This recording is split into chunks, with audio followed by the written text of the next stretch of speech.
Hello friends, are के academy में आपका स्वागत है। दोस्तों, ये वीडियो आपके लिए काफ़ी हेल्पफुल साबित होने वाली है क्योंकि हम बात करेंगे आज पाठ्य योजना की यानी लेसन प्लान की। तो दोस्तों, बीएड सेकंड सेमेस्टर में जिनके एग्जाम अभी हैं उन लोगों के लिए तो बहुत ही इंपॉर्टेंट है ये टॉपिक। तो दोस्तों, जिन लोगों ने अभी तक हमारे इस चैनल को नहीं सब्सक्राइब किया तो दोस्तों सब्सक्राइब करिए, और वीडियो अगर पसंद आए तो लाइक करिए। अगर कोई कन्फ्यूज़न हो रही है तो मुझे कमेंट्स करिए, ठीक है। तो दोस्तों, आज हम बात करेंगे लेसन प्लान की। तो उससे पहले, लेसन प्लान के बताने से पहले मैं आपको बता दूं, आपके पेडागोगी सब्जेक्ट 1, पेडागोगी सब्जेक्ट 2, इनमें 16-16 नंबर का ये क्वेश्चन आने वाला है। क्वेश्चन कुछ इस तरीके से आएगा कि अपने विषय से संबंधित एक शिक्षण योजना तैयार कीजिए, ठीक है। तो आपको एक पाठ्य योजना बनाना है। कैसे बनाना, अभी आगे देखिएगा, वीडियो स्किप मत करिएगा। कुछ इस तरीके से भी क्वेश्चन पूछ सकता है कि कक्षा 6, 7, 8 की एक पाठ्य योजना तैयार कीजिए या पाठ्य योजना एक लिखिए। तो दोस्तों, आपको क्या करना है, कक्षा 6, 7, 8 में जो भी आपका टीचिंग सब्जेक्ट है, पेडागोगी सब्जेक्ट 1, पेडागोगी सब्जेक्ट 2, उनमें देख लीजिए कि कौन कौन से हमारे एक इंडेक्स देखिए, उस इंडेक्स में देखिए कौन कौन से हमारे टॉपिक हैं, और उस टॉपिक को अच्छे से एक टॉपिक को तैयार कर लीजिए, ठीक है। जब आप टॉपिक को अच्छे से तैयार कर लेंगे तो आपको दोस्तों लिखते हुए लेसन प्लान आपको कोई कन्फ्यूज़न नहीं होगी, ठीक है। अभी आपको आगे वीडियो में बताते हैं कि किस तरीके से पाठ्य योजना यानी लेसन प्लान तैयार किया जाएगा। तो दोस्तों, वीडियो को स्किप मत करिएगा और ध्यान से मेरी बताई हुई बातों को आप देखिएगा। जिस तरीके से लेसन प्लान बताया जा रहा है उसी तरीके से दोस्तों आपको लेसन प्लान बनाना है। आपको ध्यान ये देना है कि जहाँ पर डेट लिखा हो, ठीक, तो उस वाले कॉलम में जिस दिन आपका एग्जाम हो वो वाली डेट लिखिएगा। छात्र अध्यापक का नाम जहाँ पर है वहाँ पर आप ABC लिखिए, केंद्र का नाम वहाँ पर आप ABC लिख दीजिएगा। जो विषय आएगा तो विषय में आप क्या करिएगा, जो भी आपका टीचिंग सब्जेक्ट हो उसको लिख दीजिएगा, ठीक। जो भी प्रकरण यानी टॉपिक जो हो उस टॉपिक को लिखिएगा। क्लास, अगर एग्जाम में वो पूछ रहा है कि 6, 7, 8 तो जिस क्लास की आप पाठ्य योजना तैयार कर रहे हैं वो पाठ्य योजना आप उस क्लास की लिख दीजिएगा, यानी कक्षा आपको लिखना है वहाँ पे, है ना। फिर उसके बाद चक्र, तो चक्र भी आप फर्स्ट पीरियड यहाँ जहाँ पर आता है ना, तो पहले से लेके 8 तक 1, 2, 3, 4, 5 जो भी आपको अच्छा लगे आप उस पीरियड को लिख दीजिएगा वहाँ पे। फिर उसके बाद अवधि यानी टाइमिंग उसकी यानी ड्यूरेशन वो 35 मिनट आप लिख दीजिएगा। तो दोस्तों, आइए देखते हैं लेसन प्लान को किस तरीके से हम कंप्लीट करते हैं। तो दोस्तों, वीडियो को स्किप मत करिएगा और वीडियो को पूरी देखिएगा। कोई कन्फ्यूज़न हो कमेंट्स करिए, वीडियो पसंद आए तो लाइक करिए, तो अपने दोस्तों में ज़रूर शेयर करिए। आइए देखते हैं। तो आइए दोस्तों, बात करेंगे पाठ्य योजना किस तरीके से तैयार की जाएगी, ठीक है। तो यहाँ पर सबसे पहले क्या लिखा हुआ है, एक कॉलम बना हुआ है जिसमें लिखा है दिनांक यानी डेट, छात्र अध्यापक का नाम यानी जो भी स्टूडेंट होगा, छात्र अध्यापक या छात्र अध्यापिका, वो अपना नाम यहाँ पर फिल करेंगे, और उसके बाद केंद्र का नाम, ठीक है, जहाँ पर भी आपकी 1 मंथ की टीचिंग लगी होती है ना, तो उसका आप नाम यहाँ पर फिल करेंगे, ठीक है। तो सबसे पहले एक कॉलम में आपको लिखना है दिनांक, जो भी डेट होगी उसको आप फिल करिए, अपना नाम लिखिए, जहाँ पर आपकी 1 मंथ की टीचिंग चल रही है उसका नाम लिखिए। फिर उसके बाद बीच में यहाँ पर आता है कॉलम बना हुआ है विषय यानी सब्जेक्ट, जो भी आपका सब्जेक्ट हो, हिंदी हो हिंदी लिखिए, इंग्लिश हो इंग्लिश लिखिए, मैथ हो मैथ लिखिए, बायो हो बायो लिखिए, कॉमर्स हो कॉमर्स लिखिए, इतिहास, भूगोल, नागरिक शास्त्र, अर्थशास्त्र, गृह विज्ञान, जो भी सब्जेक्ट आपका हो उस सब्जेक्ट को यहाँ पर आप लिखेंगे। फिर उसके बाद लिखा है प्रकरण यानी टॉपिक, तो जो भी आपका टॉपिक हो यानी जिस सब्जेक्ट को आप पढ़ाएंगे उसमें से एक टॉपिक आप निकालेंगे, उस टॉपिक को आप यहाँ पर लिखेंगे। फिर उसके बाद क्लास यानी कक्षा, तो कक्षा में क्या लिखना है, जो भी आपको क्लास मिली हो, 6, 7, 8, 9, 10 जो भी आपको क्लास मिली हो उस क्लास को आप यहाँ पर लिखेंगे। फिर उसके बाद चक्र यानी पीरियड, जो भी पीरियड हो, पहला, दूसरा, तीसरा, जो भी पीरियड हो आप उसको लिखिए। फिर उसके बाद होती है अवधि यानी ड्यूरेशन यानी टाइमिंग, यहाँ पर 35 मिनट लिखा हुआ है तो आप चाहें 35 मिनट या 40 मिनट आप लिख दीजिए, ठीक है। तो यहाँ तक समझ में आ गया। आइए देखते हैं उद्देश्य। तो यहाँ पर सबसे पहले उद्देश्य की बात करेंगे। तो उद्देश्य होते हैं 2, एक सामान्य उद्देश्य, एक विशिष्ट उद्देश्य। तो दोस्तों, पहले बात करेंगे सामान्य उद्देश्य की कि आखिर सामान्य उद्देश्य होते क्या हैं, समझ लीजिए। किस तरीके से भी लिखना है वो आपको बता रहे हैं।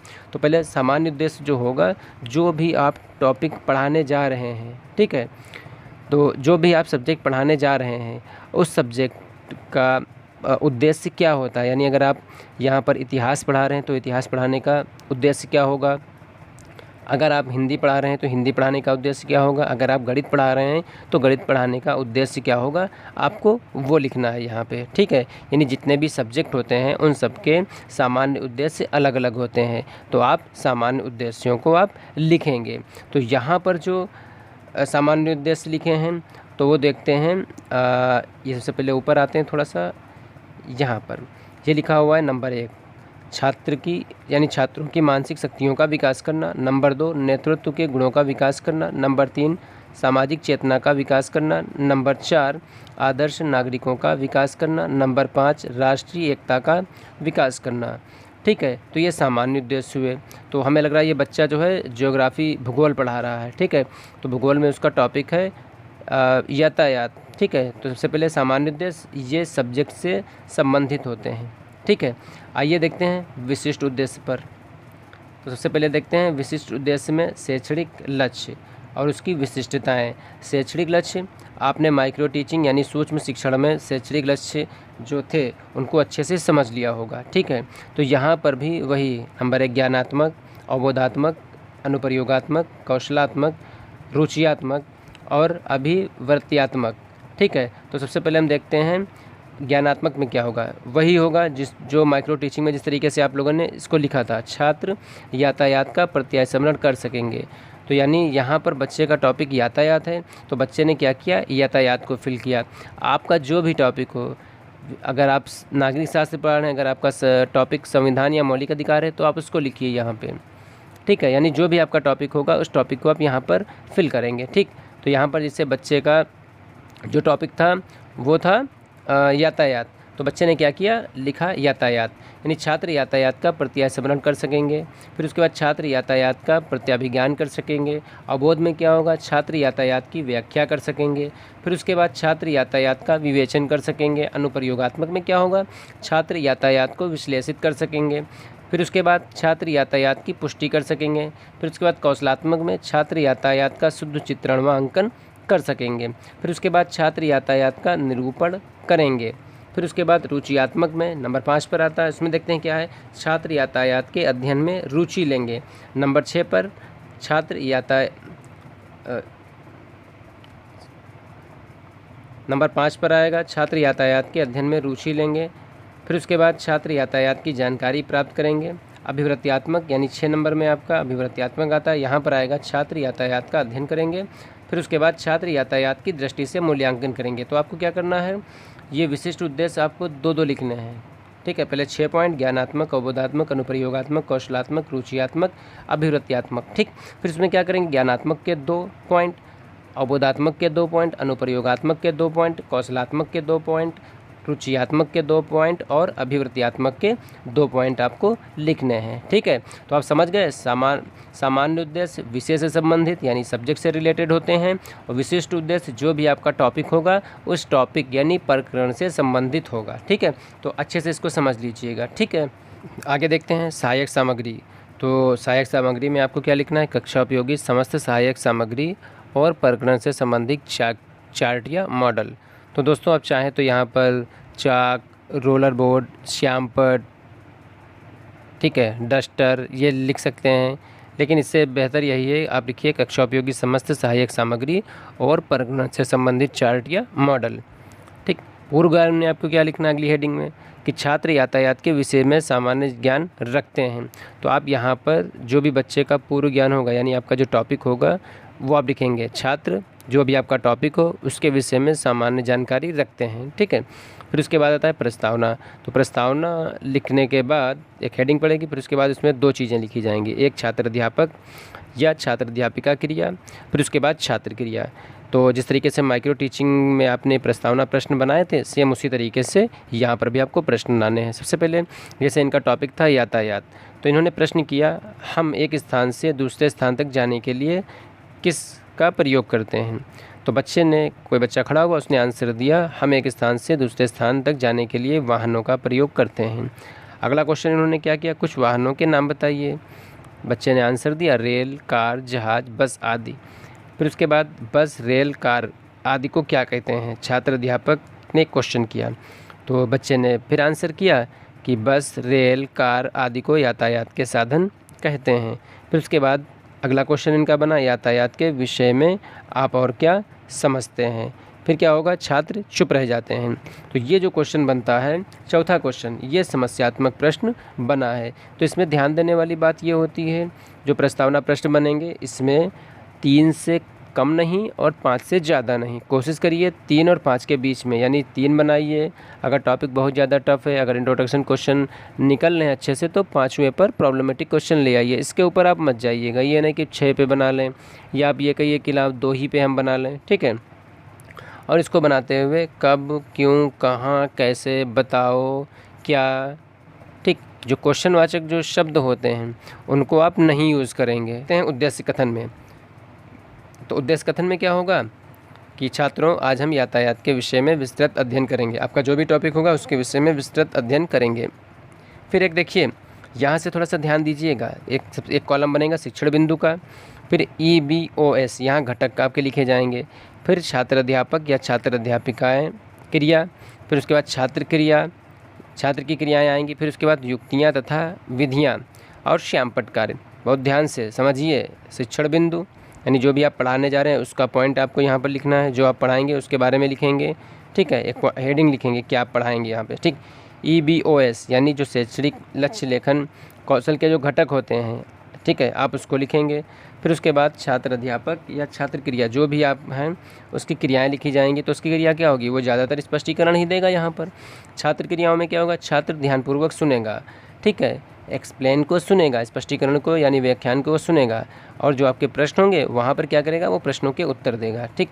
युक्तियाँ और विधियों में क्या लिखा जाएगा, जो भी युक्ति या मेथड या विधि आप यूज़ करेंगे, जैसे आप व्याख्यान विधि यूज़ कर रहे हैं, या प्रदर्शन विधि यूज़ कर रहे हैं, या प्रश्नोत्तर विधि कर रहे हैं, ठीक है ना, तो आप इसको लिखेंगे यहाँ पे। फिर उसके बाद श्यामपट्ट वर्क, तो श्यामपट्ट वर्क में यहाँ पर क्या होगा, जिस तरीके से एक ब्लैक पेपर लगा के मेन पॉइंट लिखे जाएंगे। लेकिन दोस्तों अगर एग्ज़ाम में इस तरीके से अगर क्वेश्चन वहाँ पर पूछ लेता है कि आप बताइए, आपको क्वेश्चन दे देगा 16 नंबर में कि अपने विषय से संबंधित एक पाठ्य योजना बनाइए, ठीक है, जो भी आपका विषय हो, तो आप स्वतंत्र हैं, जो जी चाहे आप बनाइए। अगर वो कह रहा है कक्षा 6 की पाठ्य योजना नागरिक शास्त्र या इतिहास की बनाइए, तो आपको ध्यान रखना चाहिए कि 6 में कौन कौन से टॉपिक हैं अपने सब्जेक्ट में, है ना। अगर वो 7th बता रहा है आप 7th का तैयार करिएगा, अगर वो 8th बता रहा है तो 8th का तैयार करिएगा, लेकिन बनेगा इसी पैटर्न पे, ठीक है, ये ध्यान रखिएगा, ठीक। यहाँ पर जैसे श्यामपट्ट वर्क में ब्लैक पेपर लगा हुआ, तो आप ब्लैक पेपर यहाँ पर वहाँ पर मत लगाइएगा,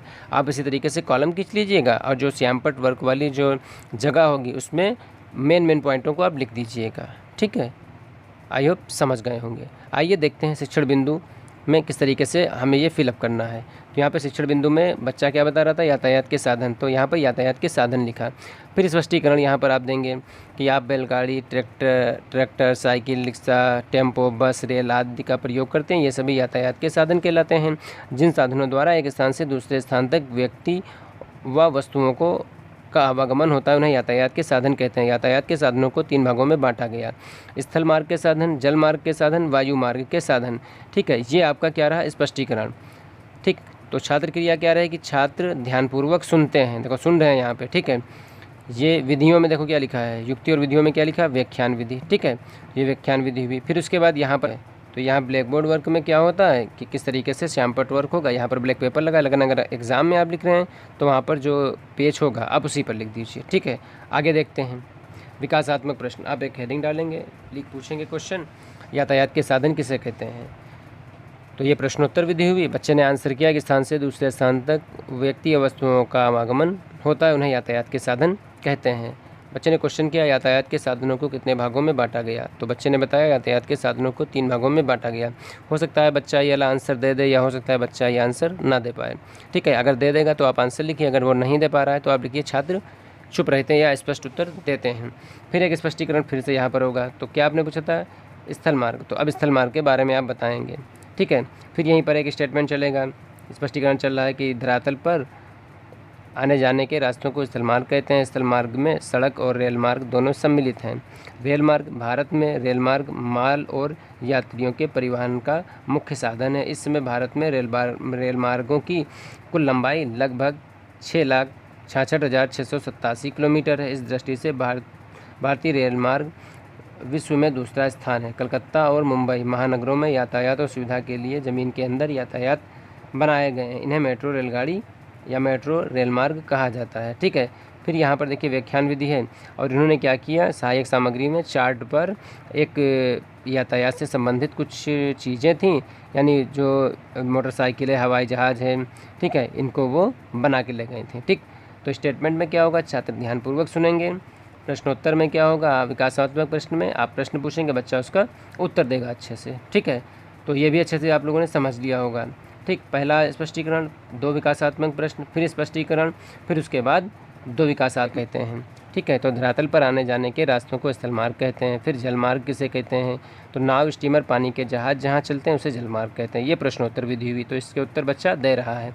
फिर आप क्या करेंगे, एक फिर हेडिंग डालेंगे जलमार्ग। ठीक है, शिक्षण बिंदु में जलमार्ग आप पढ़ाएंगे। ठीक है, फिर यहाँ पर स्पष्टीकरण, तो नाव, स्टीमर, पानी के जहाज़ आदि जहाँ चलते हैं उसे जलमार्ग कहते हैं। ये यातायात का सबसे सस्ता साधन है। इसे 2 भागों में बांटा गया, आंतरिक जलमार्ग और समुद्री जलमार्ग। ठीक, ये व्याख्यान विधि कौन से चल रही, व्याख्यान विधि। तो भारत में आंतरिक जलमार्ग का प्रयोग बहुत पहले से होता रहा है। भारत में 5 राष्ट्रीय जलमार्ग हैं। ठीक है, तो इतना करने के बाद उसने क्या किया, यहीं तक स्टेटमेंट दिया, और फिर उसके बाद लेखन और निरीक्षण कार्य पर हम लोग पहुंचते हैं। तो देखते हैं लेखन और निरीक्षण कार्य पर क्या होगा। तो यहाँ पर आपको हेडिंग डालिए लेखन व निरीक्षण कार्य। तो छात्र अध्यापिका छात्राओं को श्यामपट्ट पर लिखित कार्य को अपनी अभ्यास पुस्तिका में लिखने का आदेश देगी तथा स्वयं कक्षा का घूम घूम कर निरीक्षण करेगी। आपको ये लिखना है वहाँ पे। ठीक है, अगर छात्र अध्यापक हो तो लिखिए छात्र अध्यापक छात्रों को या छात्राओं को श्यामपट्ट पर लिखित कार्य को अभ्यास पुस्तिका में लिखने का आदेश या निर्देश देगा तथा स्वयं कक्षा का घूम घूम कर निरीक्षण करेगा। आपको ये लिखना है। फिर उसके बाद क्या करेंगे, आप मूल्यांकन प्रश्न करेंगे। ये मूल्यांकन प्रश्न यानी आप जो पढ़ा चुके हैं उसको बच्चों ने कितना हासिल किया। ठीक है, आपने जो पढ़ाया बच्चों ने उससे कुछ सीखा या नहीं सीखा, बच्चों की कुछ समझ में आया या नहीं समझ में आया, तो उसका मूल्यांकन करने के लिए हम लोग क्या करते हैं, मूल्यांकन प्रश्न पूछ लेते हैं। तो यहाँ पर देखो लिखा हुआ है, पठित पाठ की जांच हेतु छात्र अध्यापिका छात्रों से निम्नलिखित प्रश्न करेगी। देखते हैं प्रश्न कौन से हैं। ठीक है, 4 से 5 आप 6 प्रश्न पूछ सकते हैं। तो बैलगाड़ी, ट्रैक्टर, साइकिल आदि किस प्रकार के साधन हैं, स्थल मार्ग किसे कहते हैं, भारत में कितने राष्ट्रीय जलमार्ग हैं, जलमार्ग किसे कहते हैं। तो बच्चा इनका उत्तर देगा। ठीक, आगे देखते हैं। तो आप प्रश्न करेंगे और बच्चा उसका उत्तर देगा। फिर गृह कार्य, तो गृह कार्य में आपको क्या करना है, रिक्त स्थानों की पूर्ति आपको करवाना है। ठीक है, रिक्त स्थानों की पूर्ति, रिक्त स्थान भरिए। तो आपको फिल इन द ब्लैंक्स आपको देने हैं। ठीक है, हमें 20 लेसन प्लान में आप दीजिएगा।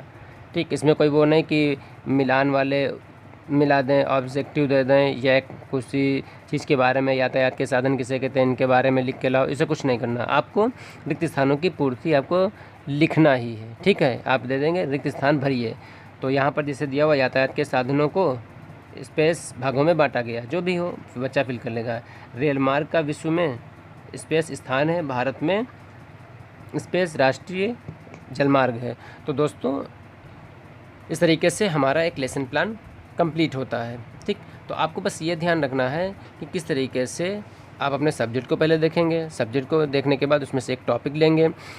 ठीक, इस तरीके से आप लेसन प्लान लिखेंगे। एग्ज़ाम में आपको ध्यान रखना, अगर एग्ज़ाम में ये क्वेश्चन आता है, ठीक, तो आप क्या करिए, पहले देखिए क्वेश्चन क्या कह रहा है। अगर वो कोई क्लास अगर आपको बता रहा है कि कक्षा बता रहा है किस कक्षा का बनाइए, 6, 7, 8 का बनाइए, या अगर वो कोई टॉपिक स्पेशली दे रहा है तो आप उस टॉपिक के बारे में बताइए। और अगर वो आपसे कह रहा है कि अपने विषय से संबंधित एक पाठ्य योजना तैयार करिए, तो आप आराम से जैसे ये लिखा हुआ है इसी तरीके से जो भी आपके सब्जेक्ट में जो भी आपकी पाठ्य योजना तैयार हो उस पाठ्य योजना को आप अच्छे से यहाँ पर लिख सकते हैं। ठीक है, तो लिखते हुए थोड़ी कुछ जो बातें होती हैं उनका आप ध्यान रखिएगा। सबसे पहले जो प्रस्तावना प्रश्न होते हैं उनका बहुत ही खास ध्यान रखिएगा। ठीक है, सबसे इम्पोर्टेंट या मेन जो रोल होते हैं वो वही निभाते हैं। एक्सप्लेन अच्छे से करिएगा। ठीक, श्यामपट्ट, और जो हाँ एक पॉइंट अभी सामने उभर के आ रहा है कि ये जो टीचिंग एड है, ठीक है, तो उस टीचिंग एड में आपको क्या करना है, क्योंकि वहाँ पे चिपकाना है या लिखना है, तो आप ऐसा करिए जिस तरीके से श्यामपट्ट के लिए एक श्यामपट्ट वाले कॉलम में श्यामपट्ट के लिए 2-3 लाइनें लिखते हैं ना मेन पॉइंटों को, उसी तरीके से यहाँ पर आप टीचिंग एड में आप बता दीजिए चार्ट और हल्का सा कुछ डिज़ाइन टाइप का बना दीजिए। एग्जामिनर वो समझ जाएगा कि हाँ आपने अच्छे से लेसन प्लान को कंप्लीट किया होगा। ठीक है, तो दोस्तों इस वीडियो में हमने जाना कि किस तरीके से एक लेसन प्लान तैयार होगा। आपको 2-3 चीज़ों का बहुत ही खास ध्यान रखना है। सबसे पहले जो पेडागोगी सब्जेक्ट हैं, आप उस पेडागोगी सब्जेक्ट को देखिएगा कौन सा हमारा टीचिंग सब्जेक्ट है। ठीक है, क्वेश्चन पेपर में लिखा होगा। ठीक। दूसरा, क्वेश्चन किस तरीके से वो पूछ रहा है। अगर वो किसी क्लास के बारे में पूछ रहा है कि किसी भी कक्षा को दे रहा है, यानी 6, 7, 8 कक्षा अगर दे रहा है, तो आप 6, 7, 8 की जो बुक है उस बुक को देख लीजिए। उस बुक से कोई एक टॉपिक, यानी एक 6 क्लास का एक टॉपिक तैयार कर लीजिए, एक 7th का टॉपिक तैयार, एक 8th का टॉपिक तैयार कर लीजिए। यानी इंडेक्स के एक एक टॉपिक को आप देख लीजिए किस तरीके से आपको कंप्लीट करना है, लिखना है उसमें, है ना दोस्तों। इस बात का बहुत ध्यान रखिएगा। बाकी और कोई बहुत बड़ी प्रॉब्लम नहीं है। ठीक। आप किस तरीके से क्वेश्चन, इंट्रोडक्शन क्वेश्चन करेंगे, आप उनको देखिए। ठीक है। फिर उसके बाद आप किस तरीके से सामान्य उद्देश्य, विशिष्ट उद्देश्य देखेंगे, किस तरीके से एक्सप्लेन करेंगे। ठीक है। तो आपको दोस्तों क्या करना है, प्रस्तावना प्रश्न के बाद आप जो एक्सप्लेन वाला आता है प्रस्तुतिकरण में, तो उसमें क्या करेंगे, पहला एक स्पष्टीकरण लिखेंगे, वहाँ से 2 क्वेश्चन पूछेंगे, फिर एक स्पष्टीकरण करेंगे, फिर उसके बाद 2 क्वेश्चन पूछेंगे, फिर तीसरा स्पष्टीकरण करेंगे, उसके बाद कोई क्वेश्चन नहीं आपको पूछना है। ठीक है। फिर आपको लेखन और निरीक्षण कार्य में एक स्टेटमेंट लिखना है कि छात्र अध्यापक श्यामपट्ट पर लिखे हुए कार्य को अभ्यास पुस्तिका में लिखने का आदेश देगा और स्वयं कक्षा का घूम घूम कर निरीक्षण करेगा। ठीक। आपको ये लिखना है। फिर उसके बाद आपको दोस्तों मूल्यांकन प्रश्न पर आना है कि किस तरीके से मूल्यांकन प्रश्न हमें पूछने हैं। तो आप क्या करेंगे, 3 एक्सप्लेन आपने पूछे हैं, यानी 3 स्पष्टीकरण आपने पूछे हैं, वहाँ से कोई 2-2 क्वेश्चन पूछ लीजिए, तो आपके 6 क्वेश्चन तैयार हो जाते हैं। दोस्तों एक काम और करिएगा, जो क्वेश्चन आप विकासात्मक प्रश्न में आपने क्वेश्चन किए हैं वो क्वेश्चन यहाँ मत पूछिएगा। आप कोई भी क्वेश्चन पाठ से रिलेटेड या जो भी स्पष्टीकरण आपने दिया है उससे रिलेटेड क्वेश्चन आप पूछ सकते हैं। ठीक। फिर उसके बाद गृह कार्य आएगा, तो गृह कार्य में आपको दोस्तों सिर्फ ये लिखना है, रिक्त स्थानों की पूर्ति कीजिए, और उसमें 4, 5, 6 क्वेश्चन आप पूछ लीजिए। ठीक है। बस इतना आपको करना है। तो इस तरीके से आपका ये लेसन प्लान अच्छे से कंप्लीट हो जाएगा। दोस्तों ध्यान रखिए। तो दोस्तों ध्यान रखिए, ये क्वेश्चन आपका 16 नंबर में आएगा, जैसा कि पहले भी बताया है। ठीक। हर बार आता है, तो इस बार भी आने के पूरे उम्मीद है। आपका कोई भी टीचिंग सब्जेक्ट हो, किसी भी टीचिंग सब्जेक्ट के हो, चाहे हिंदी हो, चाहे इंग्लिश हो, चाहे गणित हो, चाहे बायोलॉजी हो, चाहे फिजिकल साइंस हो, कोई भी टीचिंग सब्जेक्ट हो, आप उस टीचिंग सब्जेक्ट का एक लेसन प्लान, यानी माइक्रो टीचिंग का प्लान नहीं बनाना है, आपको बड़ा लेसन प्लान बनाना है, यानी माइक्रो का लेसन प्लान आपको बनाना है। यानी ये परंपरागत शिक्षण जो होता है उसका लेसन प्लान एग्जाम में पूछा जाता है, अक्सर पूछा जाता है। तो उम्मीद है दोस्तों इस बार भी पूछा जाएगा। तो कायदे से और अच्छे से पहले देख लीजिए क्या है, किस तरीके से प्लान है पूरा, फिर उसके बाद उसको किस तरीके से लिखने का 1-2 बार प्रैक्टिस कर लीजिए। आपका इस तरीके से ये पूरा प्लान कंप्लीट हो जाएगा दोस्तों। तो दोस्तों वीडियो कैसी लगी हो मुझे ज़रूर बताइए। तो दोस्तों वीडियो पसंद आई हो तो लाइक करिए, चैनल को अभी तक नहीं सब्सक्राइब किया है तो सब्सक्राइब करिए, दोस्तों में शेयर करिए और कमेंट्स बॉक्स में अपने कमेंट्स करिए। Thank you.